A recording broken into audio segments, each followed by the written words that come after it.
Hello my YouTube family, welcome back to the SSVM competitive exam class. तो आज के video में हम लोग यूपी पुलिस कांस्टेबल के इम्पॉर्टेंट जीके जीएस के बारे में पढ़ेंगे। वैसे तो ये जो सेशन है वो सारे कॉम्पिटिटिव एग्ज़ाम के लिए आप काफ़ी इम्पॉर्टेंट है, बट कुछ जो स्पेसिफिक क्वेश्चन है वो यूपी के लिए स्पेशल है। तो शुरू करते हैं। पहला क्वेश्चन, फर्स्ट क्वेश्चन है, निम्नलिखित में से कौन सी पुस्तक कौटिल्य से संबंधित है? तो कौटिल्य से जो पुस्तक संबंधित है वो है अर्थशास्त्र। अर्थशास्त्र जो है वो कौटिल्य से संबंधित एक पुस्तक है।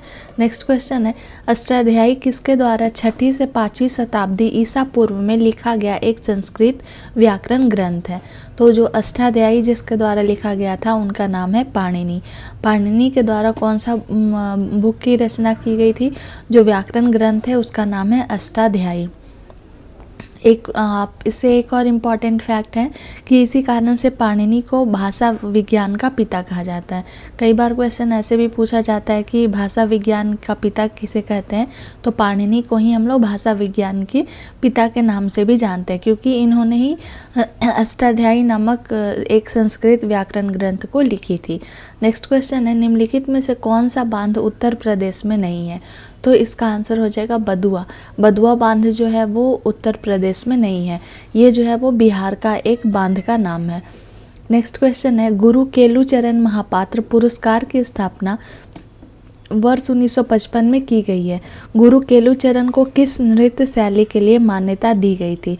तो ये गुरु केलुचरण जो है उनको ओडिसी के लिए इन्हें नृत्य शैली के लिए मान्यता दी गई थी, जिसकी स्थापना जो है 1995 ईस्वी में की गई थी।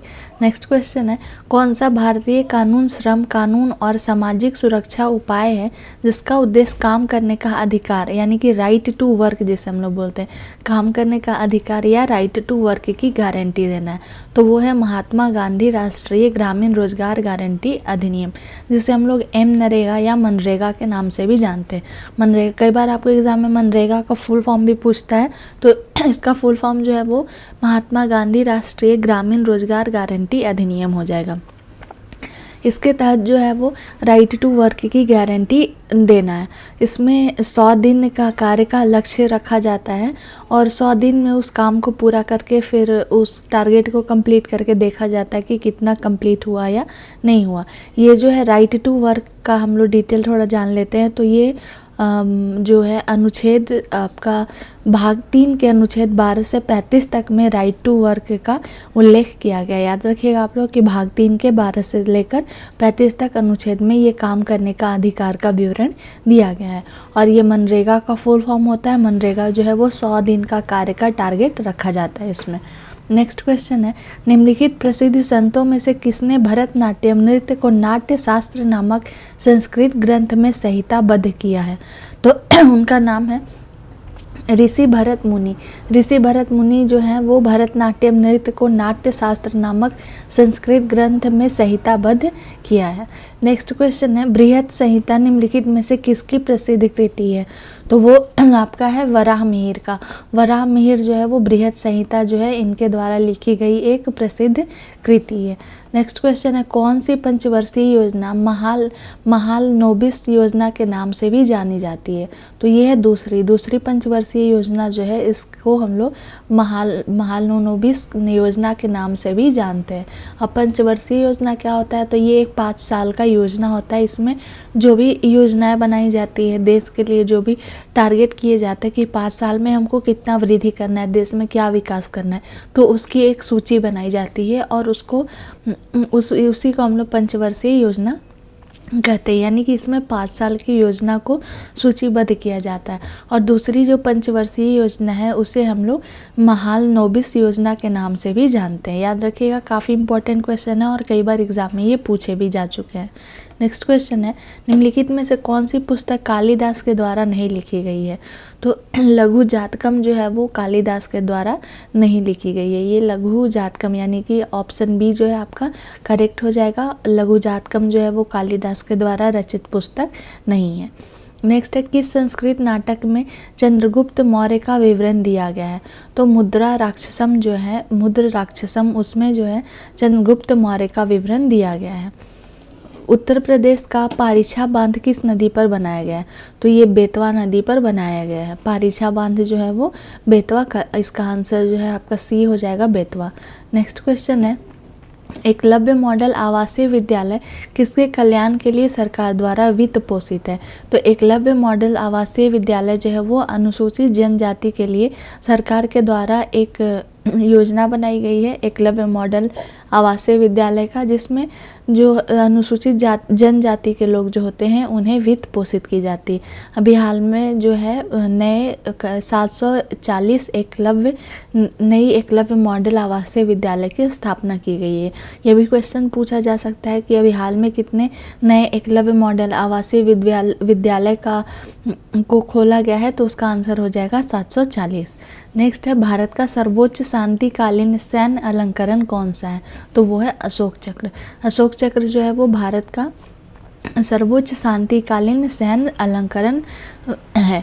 इससे भारत रत्न की भी जो उपाधि है वो आपको भारत का सर्वोच्च सम्मान है, लेकिन यहाँ सैन्य अलंकरण जो है तो इसलिए इसका आंसर अशोक चक्र हो जाएगा। निम्नलिखित में से कौन सी उत्तर प्रदेश राज्य की एक प्राकृतिक झील है?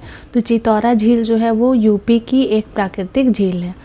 नेक्स्ट क्वेश्चन है, उत्तर प्रदेश राज्य की 2 प्रमुख नदियां कौन सी है? तो गंगा और यमुना। गंगा और यमुना नदी जो है वो यूपी राज्य की 2 प्रमुख नदियां हैं। निम्नलिखित में से कौन सी नदी मध्य प्रदेश और उत्तर प्रदेश के बीच की सीमा का निर्माण करती है? तो इसका आंसर हो जाएगा बी, यानी कि चंबल। चंबल इसका करेक्ट आंसर है। चंबल नदी जो है वो मध्य प्रदेश और उत्तर प्रदेश के बीच की सीमा का निर्माण करती है। इंद्रावती नदी पर चित्रकूट जलप्रपात निम्नलिखित में से किस राज्य में स्थित है? तो ये छत्तीसगढ़ राज्य में स्थित है। रोहिणी बांध उत्तर प्रदेश के किस जिले में बनाया गया है? तो ये ललितपुर जिले में बनाया गया है।